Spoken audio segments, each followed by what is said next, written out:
ඔන්න අපි අද සිංහෙක් ඇඳලා කෑලි හදන්නයි යන්නේ.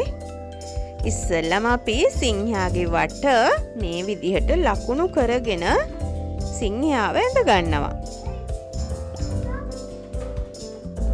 ඔන්න අපි දැන් සිංහයාගේ වට ඇඳලා ඉවරයි. මේ ඉන්නේ සිංහයා.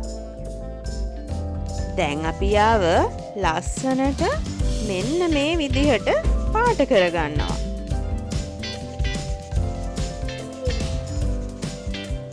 ඔයාලට තියෙන්නේ බලාගෙන ඉන්න. ඔයාලට පුළුවන් සිංහෙක් ඇඳලා මේ විදිහට ලස්සනට පාට කරගන්න.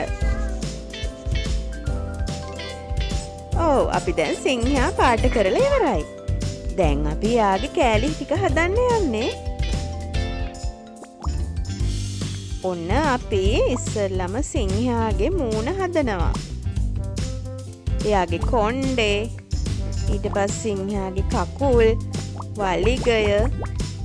දැන් අපි සිංහයාව හදලා ඉවරයි. අපි ඉංග්‍රීසියෙන් මෙයාට ලයන් කියලා තමයි කියන්නේ.